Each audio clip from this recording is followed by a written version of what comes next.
정봉재 정치쇼 4부 순서 들어가겠습니다. 자, 매주 월요일 날 만나는 균형 잡히고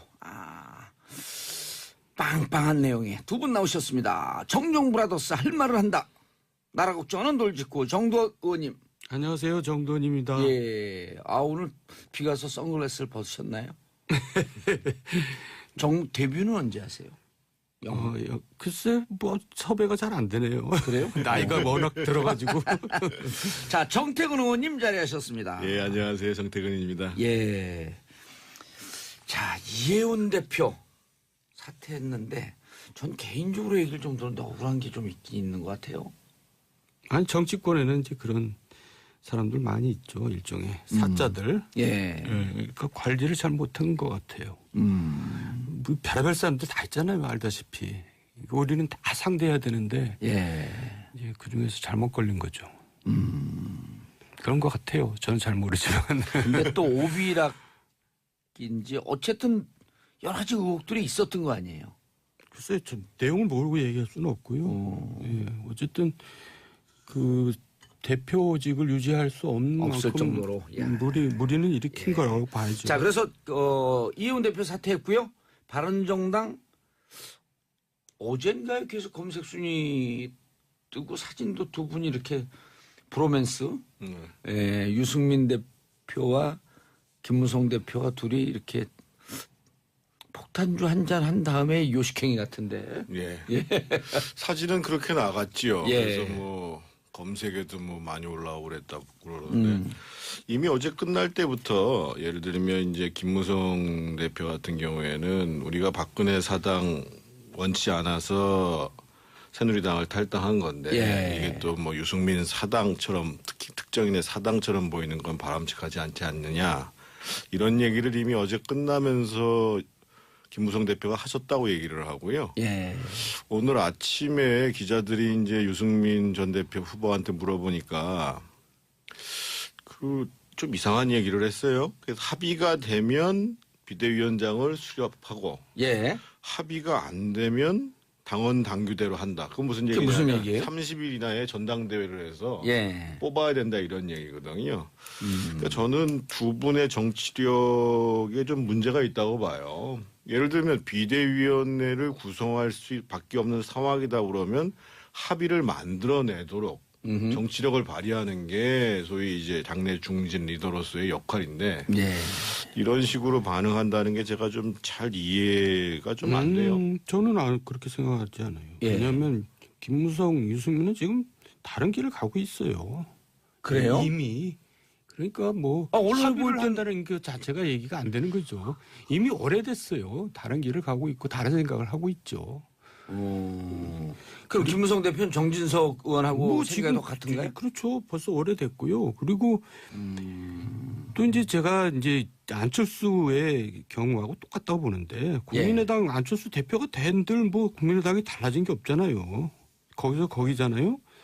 바른정당은 마찬가지입니다. 사실상 리더가 유승민, 김무성이라고 볼 수가 있는데 이제 유승민이 대표가 된들 뭐 거기서 또 거기죠. 그러니까 정당의 한계는 그 정당 리더십의 한계인데 지금 뭐 유승민이 대표로 사실상 리더였는데 대표 된들 뭐가 달라지겠어요. 저는 뭐 별로 잠깐 뭐 관심만 끌다가 말 겁니다.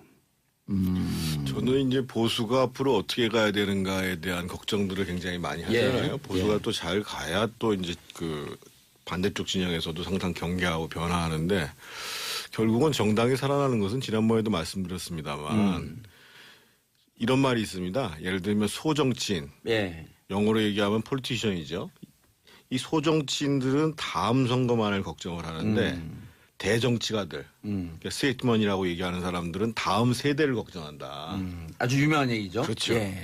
그런 각오로 당을 살릴 생각을 하지 않는 이상은 이 당은 살아나기가 어렵다는 거예요, 기본적으로. 근데 지금 보수 진영 전반적인 모습들이 뭐 자유한국당은 말할 필요도 없고 지금 다 머릿속에는 내년 지방선거만 가 있는 거예요. 그리고 저는 유승민 의원 같은 경우에도 뭐 홍준표도 나왔으니까 안철수도 나왔으니까 내가 왜 그 사직생의 각오로 이걸 못 살리냐. 그게 아니라 오히려 나 외에도 우리 보수 진영에서 역할할 수 있는 리더십이 충분히 있다.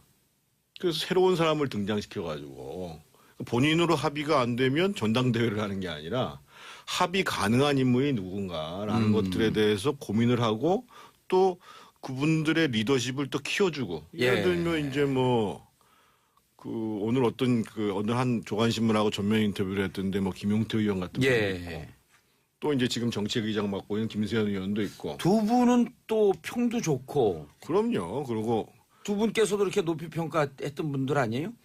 김용태 의원 같은 경우는요. 혹시 기억하실지 모르겠습니다만 MB정부 때 2009년 6월 달에 오만가 독선 파동이라는 게 있습니다. 혹시 기억나세요? 그러니까 집권한 지 한 1년 됐는데 그때 4.29 재보선에 참패를 했잖아요. 참패하고 그다음에 노무현 대통령이 서거하고 그랬는데 이제 그 당시에 김용태 의원이 그 정도원 의원하고 저한테 형님 이러서는 안 됩니다 해가지고 4.29 재보선은 이명박 정부의 오만과 독선에 대한 심판이었다. 아, 그 2009년인가요? 그러니까요. 그리고 박기태 대표도 물러나고 이상득 부의장도 이선을 해야 된다. 그때 그 4.29 재보 기억이 나네요. 그때 저한테 입각하라고 제의가 왔었는데 여기에 사인하면서 그냥 저는 탈락됐습니다. 그것뿐만 아니라 장관하고 바꿨어요. 김용태 무서워가지고. 저는 그 전날에 그 얘기는 또 처음 듣는 얘기네요. 이제 처음 얘기합니다. 사연이 많이 저는 그 전날에 재밌네. 제주도에서 한 아세안 정상회담이 있었어요. 그래서 제가 아세안 특사로 갔다 와가지고 이제 그 특사로 갔다 온 사람들하고 MB하고 저녁에 폭탄주 먹고 있었어요. 근데 그 다음날 아침에 김용태 의원이 전화가 와가지고 이거 형님들 해야 된다 해가지고 그래서 발표했다는 거 아니에요. 아니 정태근 의원은 그날 그 이명박 전 대통령하고 전날 밤에 이거 서명하기 전날 밤에 한잔 하고 있었고 아세안 정상 아세안 이제 특사 갔다 오고 정도원 의원님은 저는 박형준 당시 정무수석이 전화 와서 형, 이번에는 입각할 거니까 거기 그런데 사인하지 마세요. 전화 왔었어요. 근데 김용태가 전화 와서 그때 속리산에 가 있었는데 무슨 일로 형 어떻게 할 거예요? 그래서 에라 모르겠다. 이게 뭐 너무 이거 사인해도 장관 해줄 거라고 생각했어요? 아니면 이게 더 옳다고 봤을 그러면서 전화 끊으면서 제가 이렇게 속으로 얘기했어요. 정두원 절대 후회하지 마. 제가 그랬죠. 후회해요, 안 해요? 네, 후회 안 해요. 그래서 이 당시에 실제로 박기태 대표가 물러나고 정몽준 대표가 등장을 했고 그리고 이상득 부의장이 이선욱 타겠다. 자기 국내 전시회 왔냐 안 하고 바깥의 일만 보겠다. 이런 식으로 이제 말은 그렇게 했죠. 그리고 이제 김세현 의원 같은 경우는 상당히 모범생 정치인 같지만 그래서 그때 몇 명이나 서명을 했어요? 7명이요. 친이계 직계들만. 그래서 여기 악골 셋하고 뭐 권택기, 뭐 조문환, 무슨 차명진 또 누구였더라 이매규 이렇게 해가지고 난리가 났었죠. 그래서 차명진, 이매규는 친이였었나요? 그럼요. 그런데 이제 우리가 영국 얘기를 다시 또 해야 되는데요. 영국에서 이제 보수당 때문에 노동당이 죽을 쓰니까 토니 블레어라는 젊은 지도자를 내세우잖아요. 그렇죠. 중도. 그때 토니 블레어가 뭐 이렇게 크게 부각된 인물이 아니었어요. 그때 41살이었습니다. 토니 블레어가요? 그리고 또 이제 토니 블레어가 장기 집권에 들어가니까 이제 보수당에서 또 젊은 지도자 헤이그 카메론을 내세워가지고 결국 또 이제 집권에 성공하잖아요. 그러니까 우리 정당들은 지금 다 야당들이 죽을 쓰고 있는데 야당 공이 젊은 지도자를 내세워서 지금 분위기를 바꿔야 됩니다. 아니, 그러니까 유승민 아니면 김무성이냐, 김무성 아니면 유승민이냐 이거 얘기할 때가 아니네. 제가 보세요. 김용태, 김세현 내세우면 훨씬 더 잘합니다. 진짜. 너무 목소리가 컸나? 한번 용기 한번 불어주세요. 그 인물뿐만 아니라요. 인물뿐만 아니라 예를 들면 영국 보수당의 노동당을 보면 예를 들면 지금 이제 아까 말씀드렸던 그 토니 블레어 같은 경우가 전통적인 보수당 노선과 다른 제3의 길을 가지고 등장을 해요. 41살 때. 그래서 이제 준비를 하고 난 다음에 한 2년 있다가 이제 집권을 하거든요. 마찬가지로 데이비드 캐메론도 39세 때 이제 당수가 돼요. 2005년도에. 그래서 들고 나온 게 뭐였냐면 참 전통 민주주의 뿌리가 있는 전통 있는 나라에서 39세라고 하면 무지하게 젊은 건데. 그런데 이분이 이제 온정적 보수주의를 표방하고 나와요. 그래서 이제 보수주의의 혁신을 가져오는 거죠. 그러니까 저희가 뭐 김세현 의원이나 무슨 김용태 의원이나 친해서 하는 얘기가 아니고 이분들은 그런 아주 참신한 맛도 있지만 예를 들면 김세현 의원 같은 경우는 상당히 모범생 같지만 18대 때 보면은 그 민번 21이라고 그래가지고 대표적인 소장 의원 모임의 대표도 하면서 계속 정책에 있어서의 혁신을 이끌어왔던 사람이고 뭐 김용태 의원은 뭐 아까 많이 얘기했으니까 더 얘기할 필요 없는데 그래서 김용태 의원은요 말씀 중에 죄송한데 그 자기가 쓴 책이 있어요. 그 제목이 별하는 기억이 안 나는 게 인생 아니면 아니 무슨 그 거기 유명한 캐바레 이름이 있어요. 그 사무실 있던데. 그래갖고 매주 토요일 날 지역에서 민원을 받아서 토크하는 게 지금도 한다고 그러더라고요. 그거보다도 최근에 아마 보수 쪽 정치인 중에서는 정리된 내용으로 문재인 포퓰리즘 비판과 대안해가지고 최근에 책을 냈습니다. 저도 보내줬는데 다 아직 보지는 못했는데요. 보수 정치의 관점에서 지금 문재인 정부의 정책을 어떻게 비판하고 대안을 제시해야 되는가에 대해서 나름대로 지금 책을 하나 냈죠. 이 두 분들 얼굴 마담하기 별로 얼굴 마담이 아니라 당의 대표가 되기에 별로 손색이 없는 것 같은데요. 그럼요. 그러니까 뭔가 좀 약하지 좋잖아요. 않냐라고 생각하는 게 낡은 생각이라니까요. 그래서 그런 자리를 새로운 사람한테 주었는데 본인이 못하면 그건 용도폐기 되는 거고 그 사람들을 중심으로 해서 새로운 변화와 혁신이 일어나면 그야 보수정당이 또 새롭게 살아나는 거죠. 그러니까 보수당이나 노동당 연구의 경우 그렇게 젊은이를 내세웠던 이유는 전체가 살기 위해서 내세운 겁니다. 거긴 중진들이 왜 없겠어요. 그러니까 그런 공사 구분, 공인의식들이 없는 거예요. 그냥 뭐 장유유서다 해가지고 기수대로 가는 거죠. 그러니까 촌스러운 겁니다. 민주주의가 지금. 맞아요. 우리 정치가 그냥 그렇게 그 나이 많은 사람 중심으로 해갖고 또 있었던 사람 전직 대표가 다시 나오고 이게 계속 물레방아 돌듯이 돌아가는 거 아니에요? 이분 두 분 같은 경우에는 사실은 아까 제가 뭐 내년 선거 너무 걱정하지 말라고 했습니다만 바른정당 입장에서 보면 예를 들면 서울시장 한 사람은 서울시장 내보내고 한 사람은 부산시장 내보낼 만한 사람들이에요. 그것을 위해서도 예를 들면 김세현 의원은 부산이 지역구거든요. 그렇죠. 물론 이제 하태경 의원도 훌륭하지만 예를 들면 부산에 지금 김무성, 김세현, 하태경 이렇게 세 명이 있거든요. 그러면 지금 예를 들면 김세현 의원 인지도를 충분히 올려내고 그 리더십에 대해서 평가를 받을 수 있는 기회를 주고 그러면 다음 선거를 위해서도 사실은 굉장히 유용한 카드거든요. 뭐 김용태 의원도 마찬가지죠. 요즘 하태경 의원도 좀 떠요 또. 그래서 제가 아까 하태경 의원도 얘기했잖아요.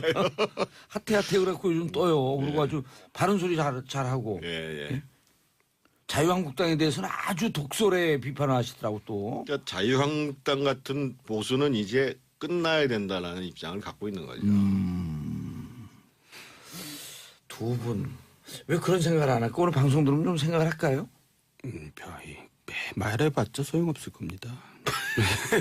우리 정치 전체가 다 그래요. 한 번쯤 생각해보라고. 바른정당만 그런 게 아니라 한 번쯤 생각을 해봐라. 자유한국당도 그렇고 국민의당도 그렇고 또 더불어민주당도 그렇고 젊은 지도자를 내세울 생각을 안 해요. 알겠습니다. 샵 1035 짧은 문자 50원 긴 문자 100원 문자 보내주시기 바라겠습니다. 김종진님 우리나라 보수는 다시 태어나야 합니다. 보수 정당 기존에 물든 정치인 말고 개혁적인 보수가 정치를 해야 한다고 생각합니다. 자 오늘 두 분의 생각은 김용태, 김세현 충분히 이미지들도 좋은 분들인데 젊고 나이도 이제 한 막 50 막 넘은 40 후반 50 넘어가는 그쯤 나이죠. 근데 저희는 좀 나이에 대해서 다시 생각해요. 아까 지금 그 얘기했잖아요. 토니 블레어나 캐메론이 등장할 때가 41살, 39살인데 그 사람들에 비하면은 무슨 뭐 40대 후반이고 50대 초반이면 오바마 대통령이 43살에 등장했잖아요. 맞아요. 그래서 저는 실제로 제가 제 인생 지나온 것을 봐도 30대 후반에서 40대 초반이 가장 열정적으로 그리고 머리도 팽팽 돌지 않았는가 이런 그리고 이제 세상 돌아가는 게 너무 빨리 돌아가잖아요. 그렇죠. 저희들도 사실 자신 없어요. 지금 돌아가는 걸 제대로 잘 모르거든요. 그러니까 젊은수록 왜 저 큰 나라들 지도자들의 젊은 사람들이 합니까? 그 사람들이 그 시대의 흐름에 맞으니까 하는 거거든요. 그러니까 우리나라는 정치 지도자들이 너무 노쇠했어요. 이런 얘기하면 좀 들어볼 만한데, 자, 구요구님 정치쇼 방송 보면서 자연스레 책상에 자주 앉게 되네요. 중독성 무서워요. 자, 그리고 자유한국당 얘기를 한번 해보시죠. 자유한국당은 사실상 국회 보이콧 철회한 건가요? 일주일 만에. 철회한 거죠. 철회한 거예요, 이제? 예, 국민 반응이 이제 예. 별로 없으니까 할 수 없이 돌아온 거죠. 명분이 없었거든요. 지금 안보 문제가 심각한데 지금 그 뭐 방송 장악 물론 저도 문제가 있다고는 생각하지만은 자유한국당 집권할 때도 그랬거든요. 방송 장악했거든요. 그러니까 국민들이 자기네들도 그래놓고 뭐 이제 와서 뭐 그게 몇 개 들어갑니까? 근데 학생이 학교 가는데 무슨 명분이 필요해요? 국회의원이 국회 들어가는 건 당연한 거죠. 그리고 그러니까 잠시 나갔다고 나가 있어도 이제 갑니다. 그러고 가면 되는 거예요? 더더군다나 대정부질이 야당이 대정부질을 포기한다는 게 말이 되는 얘기인가요? 야당 얘기를 포기하는 거죠. 그래서 저는 뭐 그 당연하게 대정부질 때는 돌아올 거라고 생각을 했었고요. 근데 또 참 좀 민주당도 마음에 안 드는 게요. 이게 돌아왔으면 잘 돌아왔다고 하면 되지. 예. 오늘 또 무슨 대변인인가 누가 그 11일 오늘하고 내일 대정부질의는 위법이다 그런 거예요. 자유한국당의 대정부질의를. 왜요? 물론 위법이죠. 왜냐하면 국회법에는 48시간 전에 질문 요지를 보내도록 돼 있잖아요. 대정부질의를. 그러니까 예. 안 보냈을 거 아니겠어요? 근데 그거는 정치적으로 해석해도 되고 그거 가지고 맞아요. 처벌할 문제도 아닌데 지금 대정부질의 잘해서 야 국회에서 우리 머리맡 대고 고민하자 그러는데 거기다 대고 또 민주당이 그렇게 콕 찌르는 소리를 하는 게 과연 이게 협치를 소인배 정치. 아니 들어오니까 진짜 이러네. 이렇게 국회법상으로 48시간 전에 질문지를 내야 돼서 국회법상에선 위법이지만 들어온 거 환영하고 대정부질의 할 수 있도록 정치적으로 협조하겠다. 그리고 더더군다나 오늘하고 내일이 정치 예. 내일은 지금 외교 안보 분야잖아요. 예. 그러면은 우리 진짜 한번 고민을 여러 가지 정말 중요한 문제 아까 전술핵 문제 앞에서도 많이 얘기했습니다만 있는데 얘기를 좀 머리를 맞대보자 이렇게 예. 얘기를 하는 게 도리죠. 알겠습니다. 그리고 지난번에 정태근 의원이 말씀하셨네. 전술핵 재배치 그러니까 제가 얘기했죠. 그랬나요? 네. 그 얘기까지 저도 해서 말씀드렸죠. 두 분 다 얘기하고 이제 이거 한번 좀 논의해봐야 될 시점이다. 그런데 이제 자유한국당이 국회 돌아오면서 전술핵 재배치 1000만 서명 운동까지 시작을 했어요. 이건 어떻게 보세요? 이거는 그나마 지금까지 자유한국당의 한 일 중에서는 저 방향은 잘 잡은 것 같은데 여론의 지지도 좋고 예. 그리고 또 미국에서도 지금 오늘 조간들 보면은 이제 언론을 통해서 미국 내에서도 거론되기 시작했어요. 그러니까 저는 이제 점점 이 길로 갈 수밖에 없고 가야 된다고 생각합니다. 저는 기본적으로 전술핵 배치 문제를 검토해야 된다는 입장을 갖고 있음에도 불구하고요. 예. 자유한국당이 이 문제를 가지고 서명 운동을 하고 그리고 독자적인 외교단을 미국으로 보내겠다. 과연 이것이 바람직한 것인가에 대해서 굉장히 회의적이에요. 예. 어떤 문제냐면 전술핵이라는 것 자체가 군사적인 문제와 동시에 전술핵을 검토한다라는 것이 상당히 정치 외교적인 거거든요. 예. 그러니까 당장 사실은 미국에서 이 발언이 나온 것은 지금 내일 지금 안보리 결의를 해야 되잖아요. 지금 우리 시간으로 내일이죠. 예. 오늘인데 그러니까 이제 그 청와대한다 백악관에서는 MBC를 통해서 그리고 존 맥케인 상원의원 군사위원장은 CNN을 통해 가지고 얘기했죠. 검토할 수 있다라고 얘기를 했단 말이에요. 예. 그 얘기는 뭐냐면 내일 안보리 협상을 끌고 가는 데 있어서 무조건 표결로 들어가지 않을 거 아니에요. 그렇죠. 그렇기 때문에 부결에 대한 책임을 져야 되니까. 그러면 중국보로 니들 좀 더 양보해라. 라고 하는 이게 외교의 수단 중에 하나거든요. 그래서 이게 그 전술핵이라는 문제가 지금 당장 하겠다는 것도 아니고 그렇죠. 검토라는 것 자체가 외교적으로 의미가 있는 사안이란 말이죠. 중국을 압박할 수도 있고. 그러면 예를 들면 자유한국당이 그런 생각을 갖고 있으려면 어떻게 해야 되냐. 혼자 가서 막 떠드는 게 아니라 예. 그 얘기를 사실은 청와대에서 지금 문재인 대통령이 안보 관련해서 영수회담 하자고 그러잖아요. 예. 거기 그 테이블에서 왜 민주당과 청와대에서는 이 문제를 하나의 수단으로 놓고 고민하지 못하냐라고 예. 거기서 논의를 해야 된다는 거죠. 그러니까 지금 저는 민주당에 대해서도 전술핵에 대해서 반대한다 이 문제보다도 그럼 장기 전략으로 어떻게 끌고 갈 것이냐 북핵 문제에 대해서 예. 그것에 대한 냉철한 현실 인식이 기초한 전략을 갖고 있고 거기에 한 확신을 보여줘야 국민들이 믿을 거 아니겠어요. 예. 그런데 그게 아니고 민주당도 뭔가 확신 있는 모습들을 보여주지 못하고 지금 사드 배치 문제를 가지고도 지지층 눈치를 보고 이런 상황이죠. 자유한국당 내부적으로 사실은 이런 이 굉장히 이 외교 안보적인 전략 문제를 가지고 그냥 홀라당 가겠다. 예. 이런 것은 제가 보기에는 외국에서 봤을 때 이 위기 상황에서 봤을 때 도대체 한국 리더십은 도대체 뭐냐. 이렇게 된다는 거죠. 그러니까 사람 낳고 돈 낳지 돈 낳고 사람 낳냐. 저는 사람 낳고 이념 낳지 이념 낳고 사람 낳냐. 아하. 지금 국제관계는 국익우선인데 그렇죠. 국제관계에서도 이념을 앞에 내세우고 이념에 얽매이고 또 그 지칭에 얽매인다는 게 저는 너무 촌스럽다는 겁니다. 예. 지금 이런 문제는 뭐 대화만 얘기했지 지금 실질적으로 정태근 의원 말대로 지금 대안을 얘기한 적이 한 번도 없잖아요. 그게 정부가 책임 무책임한 거죠. 예. 지금 제주도에 그 독일 총리를 했던 슈레더 총리가 왔잖아요. 그렇죠. 이 슈레더 총리가 우리한테 준 큰 교훈은 뭐냐면 이분이 2003년도에 사실은 어젠다 2010이라고 그래가지고 노동개혁, 사회개혁 그리고 이제 복지를 또 조정하는 개혁 정책을 예. 발표를 했어요. 그러고 그러면은 당연히 선거에서 낙선하거든요. 그 동당이 3인당이 패배할 수밖에 그렇죠. 없어요. 그래서 등장한 게 지금 메르켈 총리란 말이죠. 예. 그래서 3인당 내에서 또 지지층 내에서 엄청나게 반대가 있지만 독일이 살아갈 방법은 이 방법뿐이 없다라고 해서 이때 그거를 관철시켰고 결국은 그 과실은 누가 다 따먹었냐? 메르켈이 따먹은 거예요. 네. 근데 그 시레더 주민당이 총리가 다 따가고. 그러니까 시레더 총리가 하는 얘기가 뭐냐면 지지층이 아니라 미래 세대, 다음 세대를 보고 정치를 해야 된다. 이 유명한 말을 남긴 거거든요. 그래서 저는 어렵습니다. 그렇게 하기가. 쉽지 않죠. 하지만 적어도 모든 국회의원들한테 그걸 원하지는 않아요. 하지만 리더가 되고자 지도자. 하는 사람들은 이 국가의 장래, 이 사회의 미래를 놓고 판단해야 된다 이거죠. 더군다나 우리나라는 다인제 국가니까 또 소신껏 그렇게 소신껏. 할 수가 있죠. 알겠습니다. 8455님, 김용태 의원님은 정의의 화신이세요. 김용태 의원 지지자신의 봉도사님 포함해서 현재 출연하신 두 정의원님께서도 정트리오 정의의 화신이세요. 화이팅 화이팅. 아까 김용태 의원 얘기하다가 그 김용태 의원 저서 봤더니 팔도강산 사거리. 맞아요. 네, 맞습니다. 맞습니다. 그리고 그 사무실에 있는 그 사거리가 유명한 팔도강산이라고 하는 무슨 나이트클럽이 있었다. 그래서 맞습니다. 팔도강산 사거리 가자면 다 안 되는 거예요. 그래서 우리도 나중에 배워가지고 예. 좀 같이 했었어요. 그것도. 아, 예. 그러신가요? 예.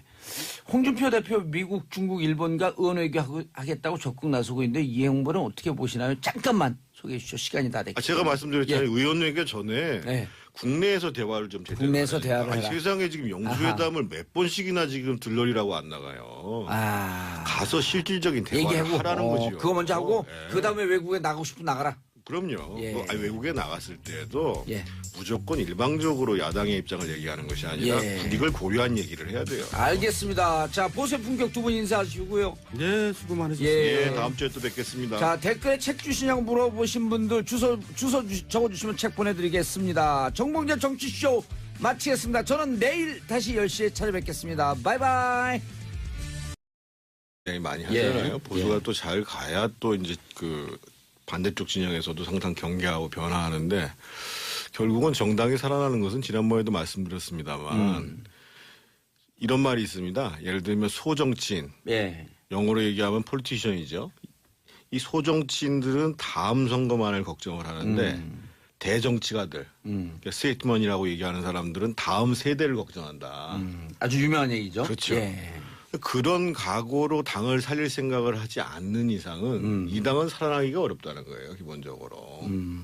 근데 지금 보수 진영 전반적인 모습들이 뭐 자유한국당은 말할 필요도 없고 예. 지금 다 머릿속에는 내년 지방선거만 가 있는 거예요. 그리고 저는 유승민 의원 같은 경우에도 뭐 홍준표도 나왔으니까 안철수도 나왔으니까 내가 왜 그 사직생에 가고 이걸 못 살리냐. 그게 아니라 오히려 나 외에도 우리 보수 진영에서 역할할 수 있는 리더십이 충분히 있다.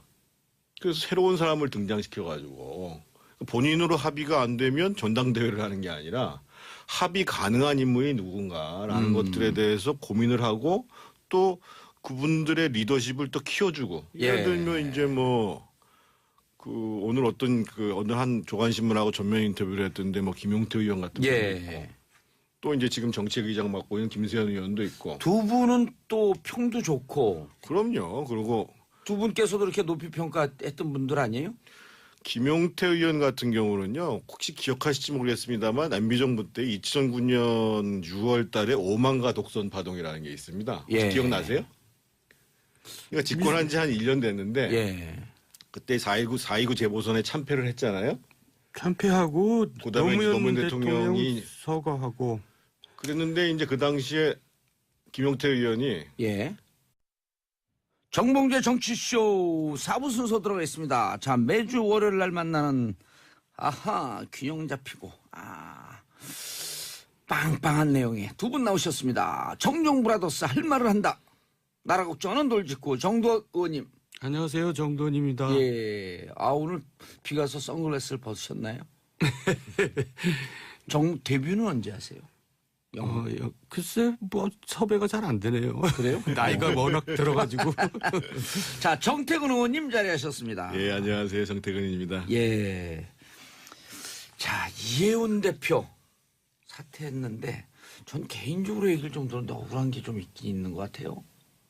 아니 정치권에는 이제 그런 사람들 많이 있죠. 일종의 사자들. 그러니까 관리를 잘 못한 것 같아요. 뭐 별의별 사람들 다 있잖아요. 알다시피.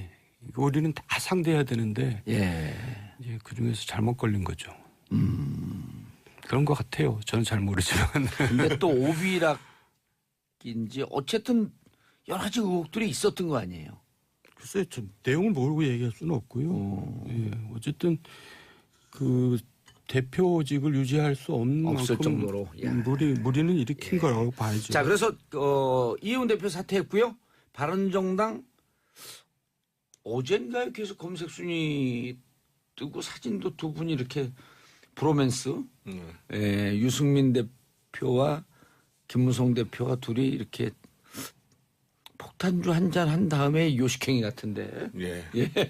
사진은 그렇게 나갔지요. 그래서 뭐 검색에도 뭐 많이 올라오고 그랬다고 그러는데 이미 어제 끝날 때부터 예를 들면 이제 김무성 대표 같은 경우에는 우리가 박근혜 사당 원치 않아서 새누리당을 탈당한 건데 이게 또 그 정도원 의원하고 저한테 형님 이러서는 안 됩니다 해가지고 4.29 재보선은 이명박 정부에 대한 이명박 정부의 오만과 독선에 대한 심판이었다. 그 2009년인가요? 그러니까요. 그렇고 박기태 대표도 물러나고 이상득 부의장도 이선을 해야 된다. 그때 그 4.29 재보 기억이 나네요. 그때 저한테 입각하라고 제의가 왔었는데 여기에 사인하면서 그냥 저는 탈락됐습니다. 그것뿐만 아니라 장관하고 바꿨어요. 김용태 무서워가지고. 저는 그 전날에 그 얘기는 또 처음 듣는 얘기네요. 이제 처음 얘기합니다. 사연이 많이 저는 그 전날에 재밌네. 제주도에서 한 아세안 정상회담이 있었어요. 그래서 제가 아세안 특사로 갔다 와가지고 이제 그 특사로 갔다 온 사람들하고 MB하고 저녁에 폭탄주 먹고 있었어요.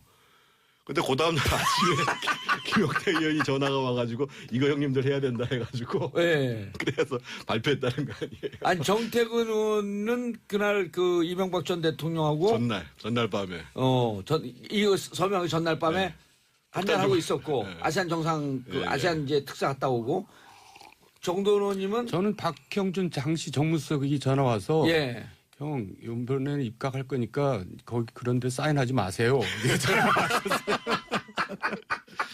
근데 김용태가 전화 와서 그때 속리산에 가 있었는데 무슨 일로 형 어떻게 할 거예요? 그래서 에라 모르겠다. 이게 뭐 너무 이거 사인해도 장관 해줄 거라고 생각했어요? 아니면 이게 더 옳다고 봤을 그러면서 전화 끊으면서 제가 이렇게 속으로 얘기했어요. 정두원 절대 후회하지 마. 이제 그랬죠. 후회해요, 안 해요? 네, 후회 안 해요. 그래서 이 당시에 실제로 박기태 대표가 물러나고 정몽준 대표가 등장을 했고 그리고 이상득 부의장이 이선욱 하겠다. 자기 국내 정치권 왔냐 안 하고 바깥의 일만 보겠다. 이런 식으로 이제 말은 그렇게 했죠. 그리고 이제 김세현 의원 같은 경우는 상당히 모범생 정치인 같지만 그래서 그때 몇 명이나 서명을 했어요? 7명이요. 친이계 직계들만. 그래서 여기 악굴 셋하고 뭐 권택기, 뭐 조문환, 무슨 차명진 또 누구였더라 이매규 이렇게 해가지고 난리가 났었죠. 그래서 차명진, 이매규는 친이였었나요? 그럼요. 그런데 이제 우리가 영국 얘기를 다시 또 해야 되는데요. 예. 영국에서 이제 보수당 때문에 노동당이 죽을 쓰니까 토니 블레어라는 젊은 지도자를 내세우잖아요. 그렇죠. 중도. 그때 토니 블레어가 뭐 이렇게 크게 부각된 인물이 아니었어요. 그때 41살이었습니다. 예. 토니 블레어가요? 그리고 또 이제 토니 블레어가 장기 집권에 들어가니까 이제 보수당에서 또 젊은 지도자 헤이그 카메론을 내세워가지고 결국 또 이제 집권에 성공하잖아요. 그러니까 우리 정당들은 지금 다 야당들이 죽을 쓰고 있는데 야당 공이 젊은 지도자를 내세워서 지금 분위기를 바꿔야 됩니다. 아니, 그러니까 유승민 아니면 김무성이냐, 김무성 아니면 유승민이냐 이거 얘기할 때가 아니네. 제가 보세요. 김용태, 김세현 내세우면 훨씬 더 잘합니다. 진짜. 너무 목소리가 컸나? 한번 용기 한번 불어주세요. 아니, 그 인물뿐만 아니라요. 인물뿐만 아니라 예를 들면 영국 보수당의 노동당을 보면 예를 들면 지금 이제 아까 말씀드렸던 그 토니 블레어 같은 경우가 전통적인 보수당 노선과 다른 제3의 길을 가지고 등장을 해요. 41살 때. 그래서 이제 준비를 하고 난 다음에 한 2년 있다가 이제 집권을 하거든요. 마찬가지로 데이비드 캐메론도 39세 때 이제 당수가 돼요. 2005년도에. 그래서 들고 나온 게 뭐였냐면 참 전통 민주주의 뿌리가 있는 전통 있는 나라에서 39세라고 하면 무지하게 젊은 건데. 그런데 이분이 이제 온정적 보수주의를 표방하고 나와요. 그래서 이제 보수주의의 뭐 유승민 사당처럼 특히 특정인의 사당처럼 보이는 건 바람직하지 않지 않느냐. 이런 얘기를 이미 어제 끝나면서 김무성 대표가 하셨다고 얘기를 하고요. 오늘 아침에 기자들이 이제 유승민 전 대표 후보한테 물어보니까 그 좀 이상한 얘기를 했어요. 그래서 합의가 되면 비대위원장을 수렵하고 합의가 안 되면 당원 당규대로 한다. 그건 무슨 얘기냐? 무슨 얘기예요? 30일 이내에 전당대회를 해서 뽑아야 된다 이런 얘기거든요.